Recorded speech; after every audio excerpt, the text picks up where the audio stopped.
gotta. Big Balls quit Doge, and so my boyfriend. Yesterday, because we're sending Bell on a mission to get him to get chatty about hacking the 2024 election. So she said, "Give me what'd you say yesterday? A bottle of Fireball. Give me a bottle of Fireball in a week, and I'll have this covered." Yeah, she'll get it done. She's gonna take one for the team. Yeah. Chris was Better telling you than me, kiddo. Better you than me. Tell me more about the White House secrets. Wow, you're so smart. Oh, wow. you're so smart. I bet you know. Huh? I love that broccoli haircut of yours. Someone said, ask Trump, people are saying you're not smart enough to have hacked the 2024 election. Is that true? All right. It's very easily tricked. Chris told you that the White House just said daddy's home because Trump got home. And you and I just got like 40% gayer. This is also the gayest thing about Pride Month, is Right. them calling him daddy. Like, Yeah. I don't even understand how they don't understand how gross this is. Yeah. Ew. Ew.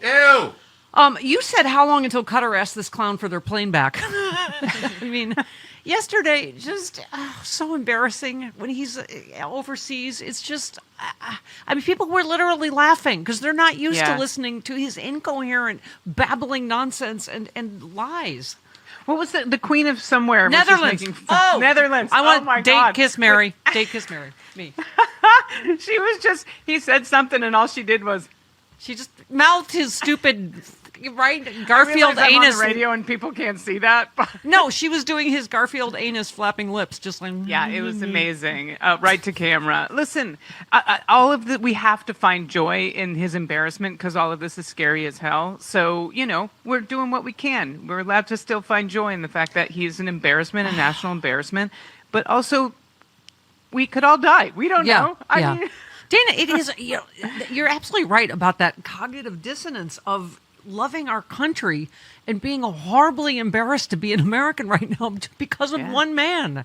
To be rooting for our country, but not this president because he's a fascist. I mean, that's exactly it. That is exactly it. I love the country I was born in. I'm grateful I was born in this country, but I am embarrassed of our administration. 100%.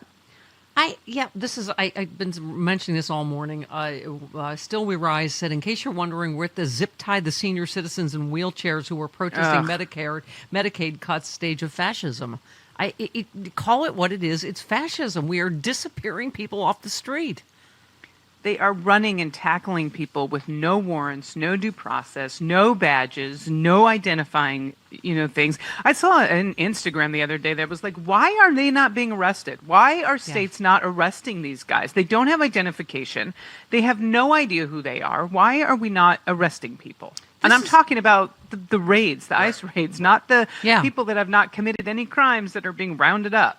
I mean, there's a story a day I try to do, Dana, this one. Alex tweets a picture of, what are we doing? Purple Heart veteran, living in the U.S. since age 7, joined the Army at 19, served honorably, a life not without blemishes, but an American in all but papers, is now pushed to live in Korea, which is not his home. I mean, it is... I was reading a quote earlier, the landscaper that was maced and beaten and thrown in a van, and he has 3 Marine sons. One of his Marine sons said something really touching about how he still loves this country. It makes him love his country more because of all the people standing up for people like his father. It's what we all saw at the No Kings rally last weekend, right? I wish I knew how to stop this. I don't know how to stop this, but someone in power has to know. They have to know. I don't know if they're being cowardice. There has to be a way to stop this. Well, LA Times saying most were taken off the streets in LA with no criminal convictions, record levels of people in detention, making private prisons a lot of money. I mean, of course they are. This all goes back to Stephen Miller because he's got a massive stake in Peter Thiel's company. Peter Thiel's making a gajillion dollars off their little 3,000 person quota a day. Yeah. I don't understand why people are not collecting the dots, and if they are, why they don't care. It's very hard for me. Well, and also, by the way, in all the, him lying about Iran again and this ridiculous press conference this morning, Dana, did the latest evidence of what I think is treason go by again? Did you see him yesterday at The Hague saying Iran told him when they were attacking and he said, fine, go ahead? Mm-hmm. Heather said, I've never seen more clear evidence of treason. The U.S. military had to hide in bunkers to avoid a missile attack that he gave a thumbs up to. I mean, I don't know if it's just him trying to seem tough or something, but he's like, Iran was very nice. They called and said, how about 1 o'clock? I said, okay, great. I mean, what the actual is going on here? I don't. He say said it's those okay words to attack constantly. a base in Qatar, our base. Yeah. Okay. I don't care if there was time for them to clear the Americans out of the base, or if that's what happened. All of this is just it's such a game, and these are people's lives. These are putting our military in danger, Americans in danger. We have no idea. I know it's a lot of conspiracy, but we don't know if there's sleeper cells in the United States. Of course, there always have been. I'd rather not kick these wasp nests and see what happens. Yeah. Vote Vet said Trump bombed Iran, and now he's limiting what Congress can see. After leaked intel showed the strike failed to do what he claimed, the Trump administration is restricting classified info, the same exact playbook as Bush: lie, bomb, and hide the truth.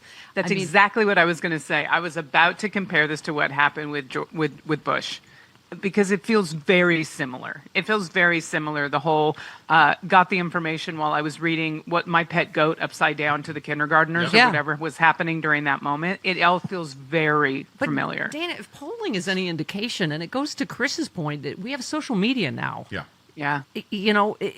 American people aren't buying it this time, even his base. I mean, when we're at a world where we agree with Tucker Carlson, Marjorie Taylor Greene, and Candace Owens. I know.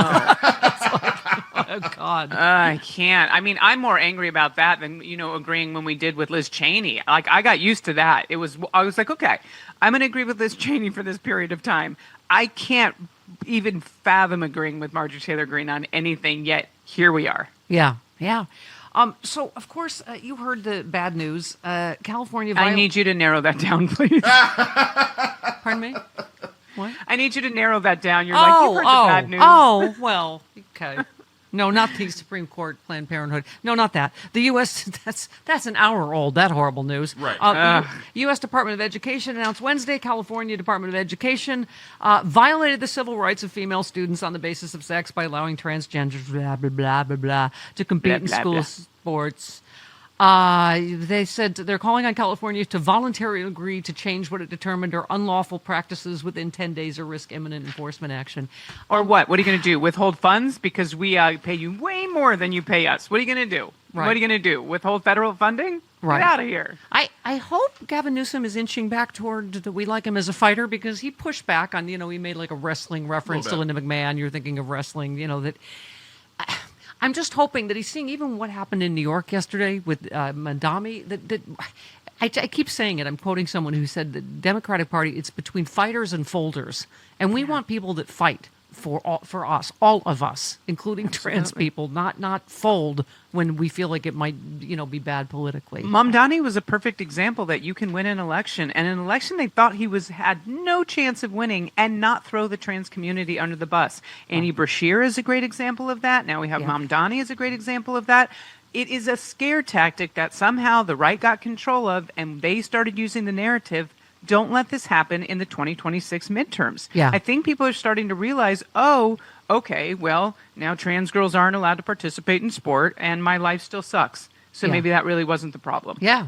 Well, and also, we were saying, of course, they're just letting their Islamophobia run wild. I mean, they're losing their collective shizzle. And Elephant Journal said Republicans under Trump just voted to strip New York City first responders from 9/11 health benefits. Republicans are the ones who forgot, because they're saying, New Yorkers forgot about 9/11 because they voted for a 33-year-old Muslim, right? But he said also Trump doing big business with Saudi Arabia, and also Mandami is check notes Indian American. Their bigotry sort of, it doesn't differentiate, does it? Between he's born in Uganda, but they have to find some way to smear this guy. He's a 33-year-old, very attractive, charismatic guy who has the youth fired up. They are fired up, and that should scare even Democrats that are not doing what they need to for their constituents, or too afraid to push back on the subject of like trans people having medical care. Yeah. If you can't push back on that, you think they're going to stop at our trans youth? Hey, are you traveling this summer? Will you leave instructions for your house sitter, the name and number of your vet, maybe, the code to your alarm system? Think about the steps you take to prepare for vacation, and you'll get a sense of what goes into a knockbox. Just go to theknockbox.com, use the code Stephanie. Knockbox is a complete system that helps you organize all of your accounts, possessions, and estate plans for your next of kin. Each knockbox, that's Knockbox, comes with a comprehensive checklist that helps ensure you add everything they'll need to manage your estate when you are gone. From your funeral directives to your insurance policies, even the keys to your storage unit, the Knockbox helps you organize it all. If you've got a household, you need a Knockbox. Right now, Stephanie Miller listeners save 16% off the Knockbox of your choice. Just go to theknockbox.com/Stephanie. That's theknockbox.com/Stephanie to get 16% off. Stay calm, get organized today.